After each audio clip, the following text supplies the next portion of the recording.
বিসমিল্লাহির রহমানির রহিম। আমি আজ সমাধান করব নবম ও দশম শ্রেণীর জেনারেল ম্যাথ অনুশীলনী 9.2 এর উদাহরণ 14 এর ক নম্বর অঙ্কের। উদাহরণ 14 এর ক নম্বর অঙ্কটি হলো √2 into cos into a minus b equal to 1, 2 sine into a plus b equal to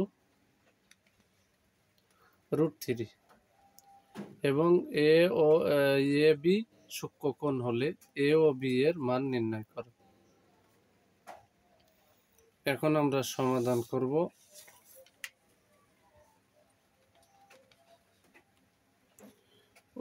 অনুশীলনী 9.2 উদাহরণ 14 এর ক দেওয়া আছে √2 cos into a minus b equal to 1, 2 sine into a plus b equal to √3। এটা হবে প্রথম শর্ত মতে আর এটা হবে দ্বিতীয় শর্ত মতে। আমরা ধারাবাহিকভাবে সমাধান করব। প্রথম শর্ত মতে এই যে প্রথম অংশটা নিয়ে নিলাম। এবার এখানে কিন্তু বা দিয়ে এই যে cos into a minus b বামে রাখলাম, তাহলে এই √2 এর সাথে গুণ আকার আছে, সমানের ডানে গেলে ভাগ হবে। তাহলে এখানে আমরা পালাম cos into a minus b equal to 1/√2। এখন পরবর্তী লাইনে লিখতে হবে বা cos into a minus b equal to, এখানে cos কত ডিগ্রির মান 1/√2, তাহলে cos 45 ডিগ্রির মান। এই কসটা বামেও দিতে হবে ডানেও দিতে হবে, দিয়ে তারপরে কজ আর কজে উঠে গেছে। অতএব এ মাইনাস বি ইকুয়াল টু এই 45 ডিগ্রি। এটা হচ্ছে সমীকরণ 1। এবার দ্বিতীয় শর্ত মতে দিয়ে আমরা এই অংশটা নেব। দ্বিতীয় শর্ত মতে দিয়ে এই অংশটা নেব। আমরা এই যে এখানে নিয়ে নিলাম দ্বিতীয় শর্ত মতে 2 sine into a plus b equal to √3,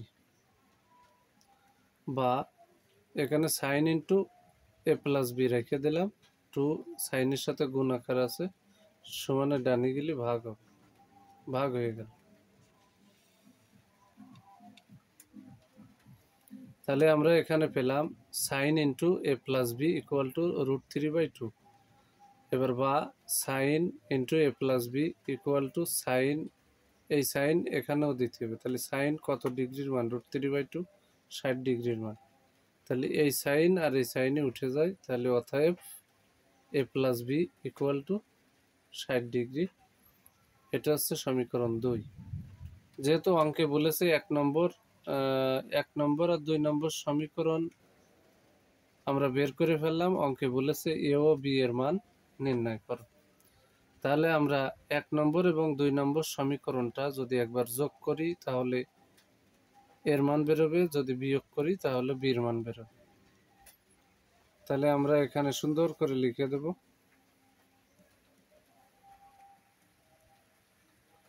1 নম্বর যোগ 2 নম্বর সমীকরণ। 1 নম্বর সমীকরণ এই, 2 নম্বর সমীকরণ এই।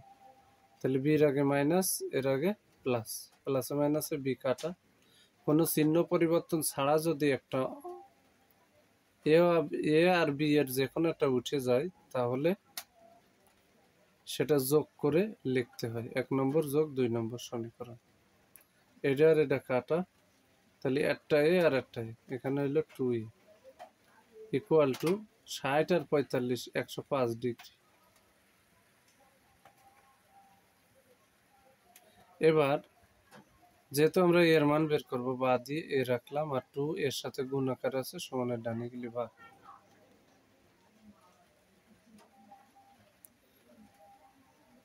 তাহলে 105কে যদি আমরা 2 দিয়ে ভাগ করি তাহলে ক্যালকুলেটরে ভাগ করলে 52.5, 52.5। অর্থাৎ আমরা যদি নর্মালি এরকম ভাগ করি তাহলে ভাগ করলে 52.1/2 হবে। আমরা ক্যালকুলেটর ব্যবহার করে 105/2 দিছি, তাহলে 52.5 ডিগ্রি। তাহলে অতএব এর মান হলো 52.5 ও যা 52.1/2ও তাই। এটা হচ্ছে এর মান আমরা পেয়ে গেলাম। এটা হচ্ছে একটা অ্যান্সার। এবার আমরা এখানে লিখছি, এবার বিয়োগ আমরা যদি ইচ্ছা করি এর মান 1 নম্বর সমীকরণ অথবা 2 নম্বর সমীকরণে বসাই দেব, যে কোনো একটা সমীকরণে বসাই দিলেও কিন্তু আমার বির মান বের হয়ে আসবে। কিন্তু আমরা একবার যোগ করছি, একবার বিয়োগ করছি। 1 নম্বর বিয়োগ 2 নম্বর সমীকরণ, আমি এখানে ইচ্ছা করলে 2 নম্বর বিয়োগ 1 নম্বরও লিখতে পারি। তাহলে 1 নম্বর বিয়োগ 2 নম্বর সমীকরণ, 1 নম্বর সমীকরণটাই বসাই দিলাম, 2 নম্বর সমীকরণটাই বসাই দিলাম, এবার দাগ দিলাম। যখনই এখানে বিয়োগ কথা লেখা হবে তখন কিন্তু দ্বিতীয় রাশির চিহ্ন পরিবর্তন। 60-র আগে ছিল প্লাস, দিয়ে দিলাম মাইনাস। এখন পূর্বের চিহ্নর দাম নেই, ব্র্যাকেটের চিহ্নর দাম। বির আগে ছিল আছে প্লাস, এখন দিয়ে দিলাম মাইনাস। এখন পূর্বের প্লাসের দাম নেই, এর আগে ছিল আছে প্লাস, এখন দিয়ে দিলাম মাইনাস। এখন পূর্বের প্লাসের দাম নেই, তাহলে এর আগে এখানে কিন্তু প্লাস আর এর আগে এখানে আছে মাইনাস। তাহলে এতে এতে কাটা, এই বির আগে মাইনাস, এই বির আগে মাইনাস, মাইনাসে মাইনাসে প্লাস হবে কিন্তু চিহ্ন থাকবে মাইনাসের। মাইনাস বি আর minus b, minus 2b equal to 60 থেকে যদি 45 ফেলাই থাকে হচ্ছে 15, বড়টার চিহ্ন মাইনাস, তাহলে মাইনাস 15।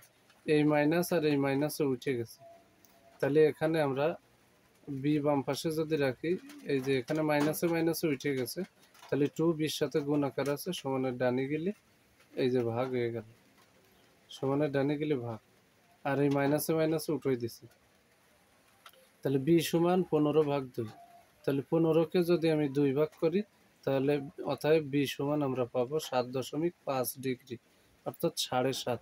এটা হচ্ছে বির মান পেয়ে গেলাম, এটা হচ্ছে বির মান, এটাই হচ্ছে অ্যান্সার।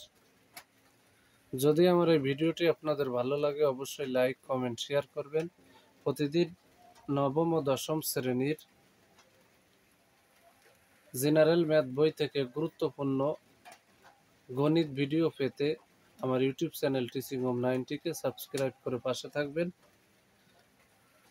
আমার চ্যানেলটি যদি আপনারা সাবস্ক্রাইব করেন তাহলে আমি ভিডিও ছাড়ার সাথে সাথে ভিডিওর নোটিফিকেশনটি আপনাদের কাছে চলে যাবে। যারা আমার চ্যানেলটি সাবস্ক্রাইব করবে তাদের মধ্যে যদি নবম ও দশম শ্রেণীর স্টুডেন্ট থাকে, তাহলে আমার চ্যানেলের সাথে যদি রেগুলার যুক্ত থাকে, তাহলে সে নবম ও দশম শ্রেণীর জেনারেল ম্যাথ এই সাবজেক্টের উপর তার এক্সট্রা কোনো প্রাইভেট পড়া লাগবে না। আমি মূল বইয়ের অঙ্ক ধারাবাহিকভাবে ইম্পর্টেন্টগুলো বাছাই করে সাজেশন ভিত্তিক সেটা সমাধান করে আমার ইউটিউব চ্যানেল টিচিং হোম 90তে আপলোড করি। যখনই মূল বই শেষ হয়ে যায় তখন কিন্তু আমি বিগত সালের এসএসসি পরীক্ষায় আসা বোর্ড কোশ্চেনগুলো সমাধান করে সেটা আমার ইউটিউব চ্যানেলে আপলোড করি। মূল বই প্লাস বিগত সালের এসএসসি পরীক্ষায় আসা সৃজনশীল অঙ্কগুলো শেষ করার পরে আমি বিগত সালের এসএসসি পরীক্ষায় আসা এমসিকিউ গুলো ব্যাখ্যা সহ সমাধান করে আমার ইউটিউব চ্যানেল টিচিং হোম 90তে আপলোড করব। আমার উদ্দেশ্য, যদি কোনো স্টুডেন্ট আমার চ্যানেলের সাথে যুক্ত থাকে তাহলে যেন সে কমপ্লিট পরীক্ষার জন্য পরিপূর্ণ প্রস্তুতি নিতে পারবে। এরকম করে আমি সাজেশন ভিত্তিক অঙ্কগুলোর সমাধান করে আমার ইউটিউব চ্যানেলে আপলোড করব ইনশাল্লাহ। সবাইকে জানাই আমার অন্তরের অন্তরস্থল থেকে সালাম। আসসালামু আলাইকুম ওয়া রাহমাতুল্লাহি ওয়া বারাকাতুহু।